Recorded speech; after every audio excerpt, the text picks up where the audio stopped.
Hey everyone, welcome back for our third session presentation for Stream 3. We're going to move straight along. We've got Anthony Caruana doing his presentation for mitigating the risks during a disaster, how to manage the media. Thank you, Anthony. Take it away. Thanks for the introduction, Aaron, and welcome to everybody who's here. I understand that apparently I'm standing between everybody and their lunch break, so I will do my very best to ensure that you all get off for your break, that you can be back for the afternoon presentations in plenty of time. So I'm just going to hit the share button. The way this works, I'm probably not going to be able to see questions as they come in, but I'll move to one of the tables later on. I think after this presentation, table 12 looked like it was an easy one for me to get to. So I'm going to go to table 12 after the presentation. And if anyone's got any questions, they can hit me up there, or you can use my contact details, which will be up on the screen shortly, to email me and ask questions that way. So let me go over there, share, and hit play on my slides. So as I said, the aim of this presentation is to talk about how to manage the media during a disaster. This comes from 20 years of working in the corporate world in a whole bunch of different IT roles, being the cause of a disaster in one case, being involved in the teams mitigating disasters, running disaster recovery plans, business continuity plans, you name it. I've kind of been through that whole gamut on the corporate side. And over the last few years, I've turned my attention to working in the media more. And there's a whole bunch of things that I've learned along the way about how to manage the media when stuff goes pear-shaped in your business. I'm going to apologize. It's always bad form to apologize before you start, but I'm a bit of a Clint Eastwood fan, and I've decided that today's presentation is going to be Clint Eastwood themed, and it's going to be about the good, the bad, and the ugly. And I intentionally picked this because Dirty Harry leaves everyone dead at the end, and I didn't think that was the outcome we're all looking for. So I'm going to go through very quickly 3 case studies today. Each one's going to be pretty short, only take a few minutes, but from each one, there are a couple of takeaway lessons that are really, really important to be able to understand. So as I said, I've done over 20 years working in corporate IT, quite a long time working as a freelance journalist, and part of that time overlapped, otherwise I'd be about 90 years old. I've written BCP and disaster plans. I've written about disasters for the media. I think one of the most poignant ones that I was involved with was visiting Christchurch after their massive earthquake and talking to all sorts of different businesses and local government organisations about how they recovered from that massive, devastating event in that city. And I've been involved in executing disaster plans. Now, I know in the security world over the last decade or so, we've had this concept called zero trust, and we've applied it to how we handle assets on our network and people on our networks. But you kind of have to take that same sort of approach when you think about dealing with the media when something goes pear-shaped in your organisation. It is almost impossible to keep a secret, and I say almost because you do sometimes have the opportunity to control things. But that comes from really great planning and preparation. There was this example just this week from Cleanaway, whose CEO was accused of bullying and harassment. And he sent an all-staff email just talking to people about, making sure that information doesn't get out and trying to understand, explain the situation to his personnel. And that email went out outside the organisation into the hands of the media, and you end up with an exclusive in the Financial Review talking about how you're trying to cover stuff up. And it doesn't end up being a great story. I do know of organisations, quite recently that have had really good outcomes in managing a disaster that's happened in their organisation and it not getting out. And that's happened because they've had really good planning in place, really good communication strategies, and they've been able, they've understood that if things get out, it can be quite damaging to the organisation. So they're doing the right things in terms of who they have to talk to, but they don't have to disclose it. You don't want the disclosure to come out in the media without you being in control of the message.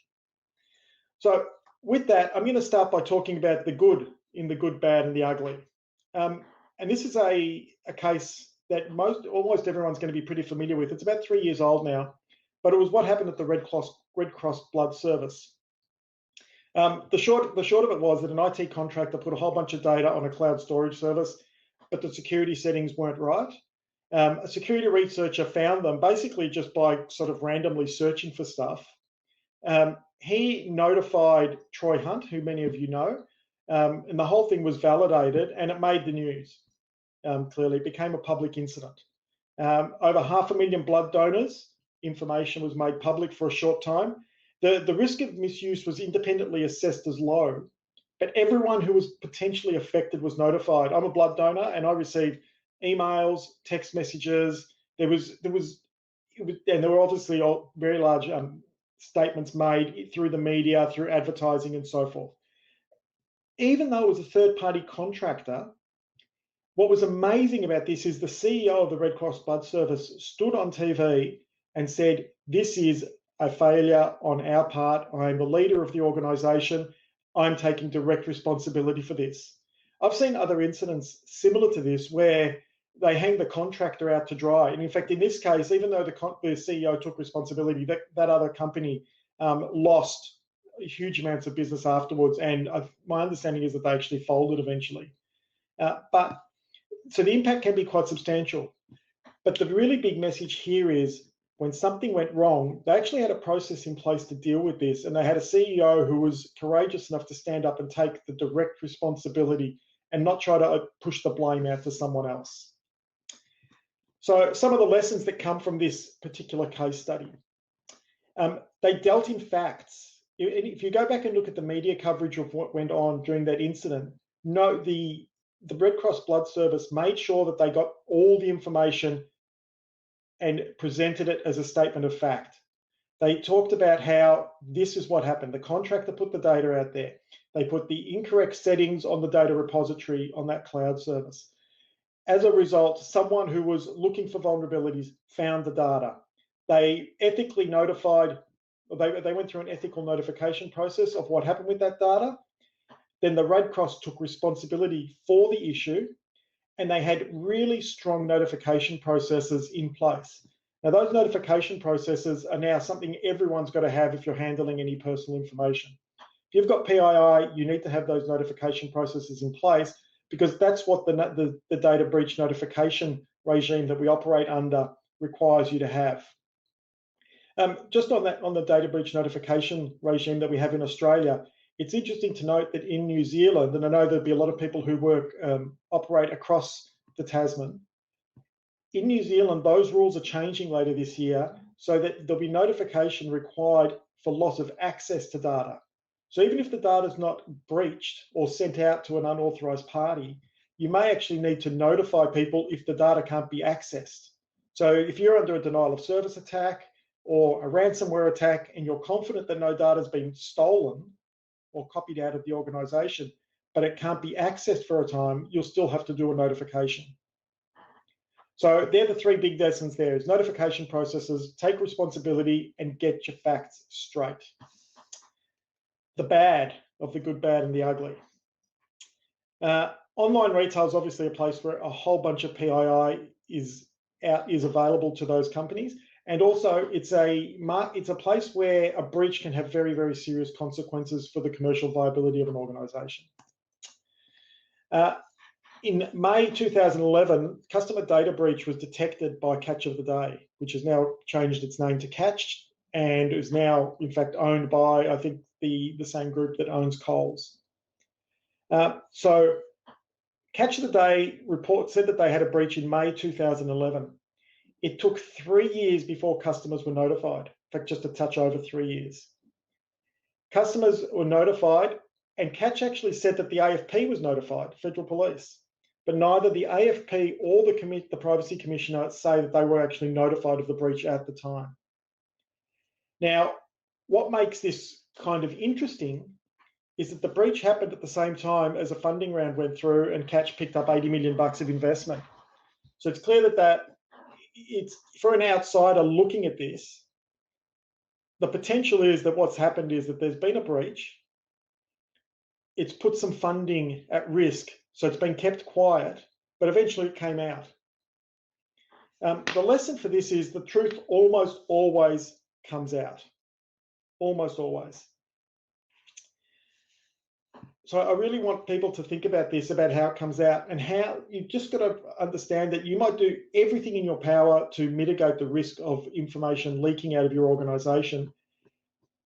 But what's going to be worse? You fronting up to it and saying, here's the problem, or it coming out 3 years later and your customers discovering that something bad has happened with their information and you've been hiding it from them.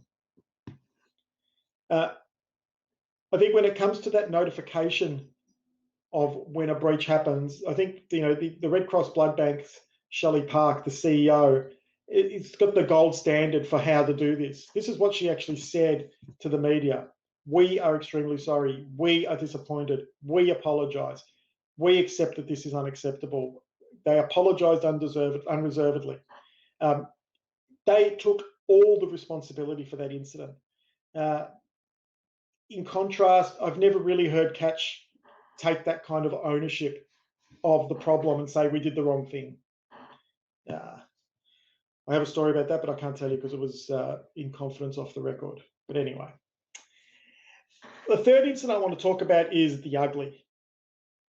This is something that this is an incident that resulted in loss of life. It was a huge international incident, and it was terribly handled. In fact, it's so badly handled that it's the stuff of university case studies and academic papers if you go and look for it. Some years ago, in 2010, so this is 10 years ago, a oil rig exploded and the result of that was that 11 people died. About 780 million gallons of oil leaked over 2 weeks, and further leaks from that disaster were found over a number of years afterwards. The environmental impact was huge at the time and is ongoing. That disaster, obviously it's going to be pretty hard to hide something like that. So you know it's going to be out in the public domain. You know people are going to find out about it, and you know that people are going to start asking for the what happened. This was an incident that BP tried to blame on someone else. So even though they operated the oil platform, they pointed to contractors on the oil rig. They pointed to this being a leased oil rig, so they don't own it, so therefore it's not their problem. They weren't the cause of the problem. At every turn, they tried to obfuscate the blame for this. Incredibly, the CEO said these words. He said that it's a pretty tiny incident. It's only a very small amount of oil in a very big ocean. And when someone said to him, he was questioned about the loss of life after a period of time and the impact of this, his response was, I'd just like my life back. It was like the loss of life and the environmental impact just got, it was just a bit too much, and it was just getting in the way of him living his life. It was probably an emotive response from an executive who was under huge pressure, but it played terribly at the time, absolutely terribly.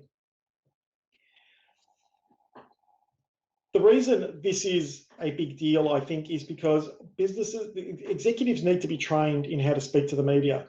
I worked in the energy industry for a number of years, and for those who can remember back, probably about 10 or so years, or maybe more than that, probably 15 or so years ago, there was a massive power system incident in Victoria where huge swathes of the state were blacked out. Homes in Melbourne were under power outages. Everyone was under restrictions on alternate days. You weren't allowed to, it was the peak of summer. We weren't allowed to use air conditioners, all sorts of stuff. It was really, really ugly. And at the time, our CEO went on the TV on the 7:30 report and was asked a bunch of questions about our role as a power system operator's role in those outages and what had happened. And for the most part, the questions were pretty tame to start with. And this is what the media will do when they're speaking to you. They'll ask you a bunch of questions that you're going to feel comfortable with. And then they hit him with the question that he couldn't handle. The question he couldn't handle was, because of the way the power system operates it now, if power is not being used in Victoria, the potential exists for the power being generated in Victoria to go across the border into New South Wales. And he was asked point blank, so if Victorians are under power restrictions, why is, energy produced in Victoria going to families in New South Wales. And the question was actually pretty easy to answer if you'd been prepared. The answer to that is, if you're not using electricity, at the time we didn't have mass storage available, so it had to go somewhere. Otherwise you end up with different problems inside the power system. So it flowed to where it was used rather than in Victoria where it was not going to be used. He didn't have that answer because he hadn't been prepared for the question. And he was completely flustered. And ultimately, he only lasted about another year in that role before he moved on. You need to have really well trained spokespeople that can handle difficult questions or challenging questions. And that's one of the things that we go through. You know, I spoke to a founder of a large company a little while ago and asked him what I thought was a pretty innocuous question about company culture. And, you know, he kind of lost it at me, got angry, became very defensive, all those sorts of things. That was in a practice interview, by the way. It's because he wasn't ready for it, and it threw him a little bit. It's really important to train spokespeople. You need a plan. If you go back through the different lessons that I've spoken about so far today, what you really realize is that the companies that do best when something goes wrong in their businesses are those that have practiced and prepared. It means creating a set of scenarios, and it's exactly the same as what you'll find red teams do, for example, or pen testers do, is they'll think of scenarios where they can break into something or make something go wrong, and then and tease those out. So then you can use that information to fix or make or add more security controls, or to change the way you do things so you can shore up your systems. The same goes with when you're dealing with the media when something goes wrong. What are all the things that potentially could happen in your business? A good example might be if you worked in health services, a denial of service attack could be a really big deal because it could stop access to health data for people. If you're a retailer, it could be about loss of PII, something like what happened to Target in 2013. It could be any kind of security incident that results in either loss of data, loss of access to data, or something that's going to affect the confidence of your customers and your business partners in the market. So you need to think about what all those different possible scenarios are and list them. From that list, you work out who are the best people to speak about this. My advice is people need to put their egos away a little bit. You probably don't want your most senior managers and your CEO answering the day-to-day questions here. If something substantial happens in your business, what you're going to find is that the media is going to ask you a lot of questions. You're going to get, and it'll be different sections of the media asking you similar questions. The best thing you can actually do is direct all of that to a single funnel. So you have a person who is the gatekeeper for your questions. That gatekeeper is then able to say, right, we're getting asked the same question about how did the breach happen, for example. So you have an established set of facts and you give everybody the same facts and you send them out once. You don't go and answer the questions over and over and over and over again. You put out the information once and you deal with it. From that, then you've got the opportunity to actually assess what's going on and continue to own. You need to own the discussion. You're going to get asked a lot of hard questions. Be ready for them. Look at past incidents that have happened. One of the best pieces of advice I've had with dealing with breaches and with incidents is look at your near misses. A good example of that was when we went through the whole big WannaCry thing a couple of years ago. The companies that I spoke to in their ransomware response said, we didn't get hit by WannaCry, but we're being really, really careful and looking at what happened to the people who were so that we can learn from those experiences. So go and actually look for companies that have had disasters and look at their response and learn from it. Learn what sorts of questions you're going to be asked or potentially asked. And then from that, you're able to hone your own response and be prepared. We talk to people about, for example, I'll just stop sharing so I can see what you guys are seeing, you can see me. When we talk to people about that, we talk about the sorts of response they need to be ready for. And that might be, for example, having press statements prepared ahead of time. So for example, you might have something that says, in the event of a data breach, here's what we're going to tell the press, and have a boilerplate ready to go. When I worked in energy, we had boilerplate messaging ready to go for every kind of power system incident we could anticipate. So whether that was a terrorist attack or a system failure of some sort, or any kind of thing that would have potentially gone on. We were ready for that, and we had a whole bunch of ready-to-go statements. Now, they weren't perfect. You'd have to hone them on the day or at the time of an incident to send them out, but you get them ready ahead of time. We talk about, if you've been involved in education or training or anything like that in the past, you've probably heard about a term called cognitive load. What we try to do is reduce the cognitive load when you do that preparation. It means that when stuff happens, you don't have to think about the anticipatable events. You know that you're going to have to put some messaging out if there's a breach. Be ready for it. Have it done. Have the message ready to go. So you only have to fiddle it a little bit to get it out and ready. Have your contact lists ready. Know who you're going to have to contact when something goes on. Just as the privacy rules now and the data breach notification rules require that you have a list of all the people, all your customers, so that you can notify them if their data has been breached. You need to have the same kind of thing ready for your media. Have your media lists ready so that you're ready to communicate. Look, I'm mindful of time, and I actually have rattled through a little bit faster than I'd planned. But if anyone's got any questions, perhaps if you want to pop them into the chat or the Q&A, and I can take a few questions as we go.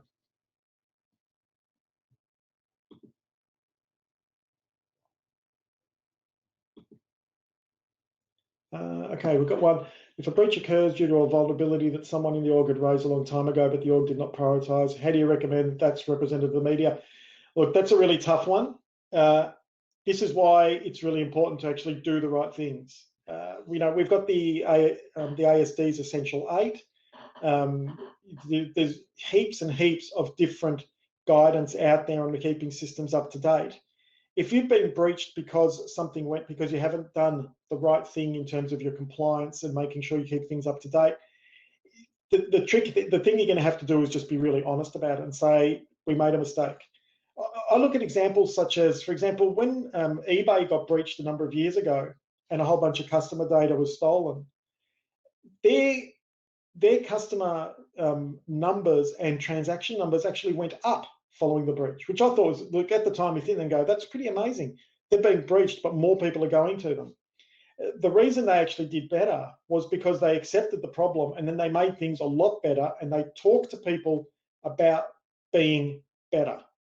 So I think that's probably the answer to that one is probably you cop it on the chin and you say, hey, we did the wrong thing. But as a result, we have now fixed that problem, and we are actually now doing things way better than what we ever were before. So I think that's the answer is you've got to be honest. If it's because of that, you've got to probably realize that at some point, if you've not been keeping systems up to date and you've been breached as a result of that, someone in the organization might be grumpy about that, particularly if it's the person who's been telling you for 6 months to fix the vulnerability. If that person comes back and says, you know what, they didn't do it and I'm really sick of not being listened to, and they pick up they go on social media or they pick up a phone or an email or whatever and they notify the media, it's going to get out. So I'd say get on the front foot and say, we've done the wrong thing, but we've fixed the problem. Gold standard media releases that one could Google as a starting template. Look, I'd probably go on, I think you need to work backwards for that and look at your particular industry vertical. Look for press release, look for information about breaches that those companies may have had, and then work backwards at the media coverage. And what you'll find is through the media coverage, you'll see certain statements have been repeated because they've been picked up from a press release and reported by multiple parties. So there's probably no gold standard. The PR people and particularly people involved in crisis comms have set ways of doing things, and they kind of guard that as their own IP. What do you think of Twitter regular updates during an incident? Be really careful with regular incident updates. I know from my experience of being involved in all sorts of different sorts of system incidents, and whether that's an internal hardware failure or an external attack, the facts can change because what you think is true in the first hour could be seen to be completely the opposite in another 2 or 3 hours once you've done further investigation. The best answer is to say, I think we are investigating. You can tell you that you're investigating, and when we are certain of what's going on, we will inform.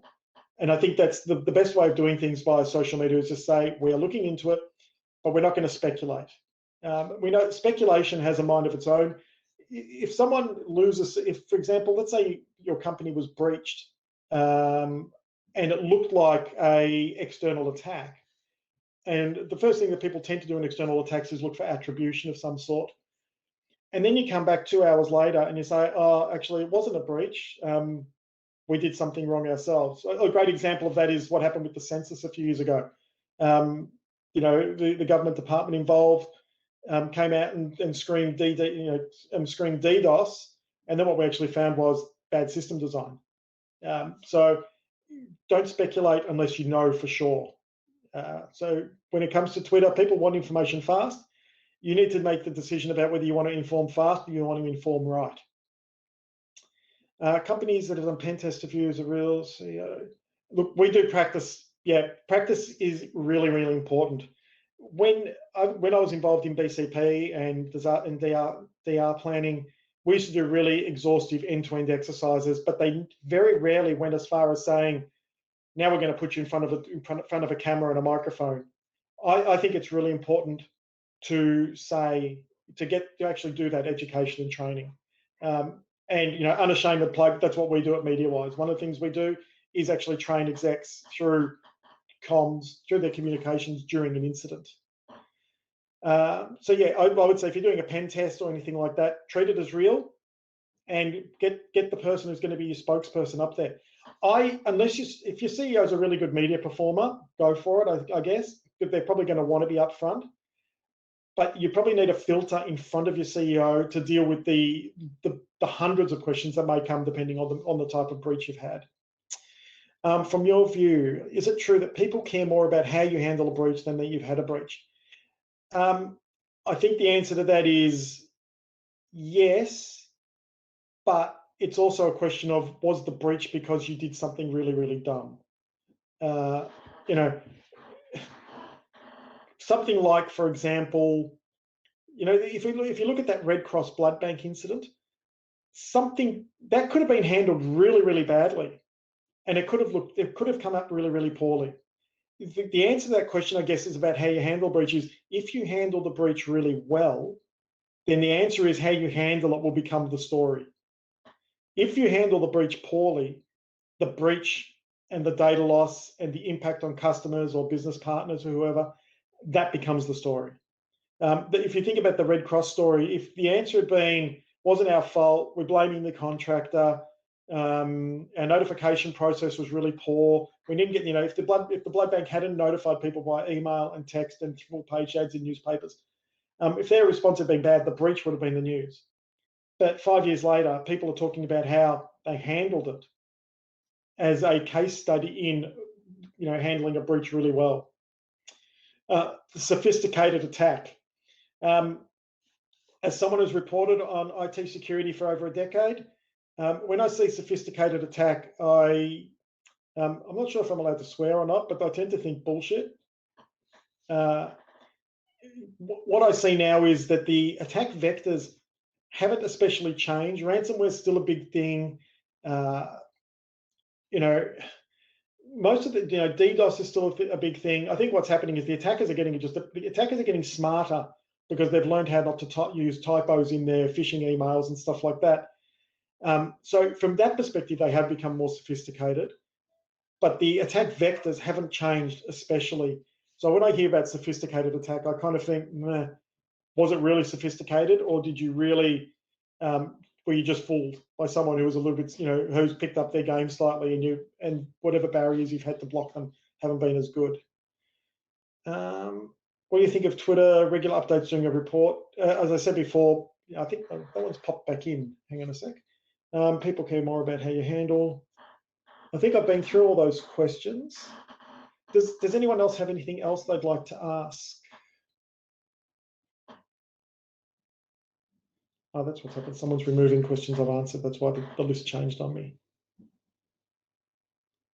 Well, with that, I'd hand back over to Aaron. And thanks very much, everybody, for giving us this opportunity to chat. I think this is a really, really critical area on Maersk. I think we're about to wind up. I might take that question offline. If I'm going to hop over to one of the tables shortly, So I think you'll find me. I'm going to go to table 12. I think that if I say that, hopefully people will find me there, and I'll answer that question over there. I think that's from Yvette. So I'll do that when I come back in after this presentation. Thanks, Aaron. Thanks very much, Anthony. That was awesome. We're going to hand over to Adam Spencer before we break for lunch, and then we'll be back. I believe the time for reconvening is 12:50. So, but yeah, I'll hand it over to Adam.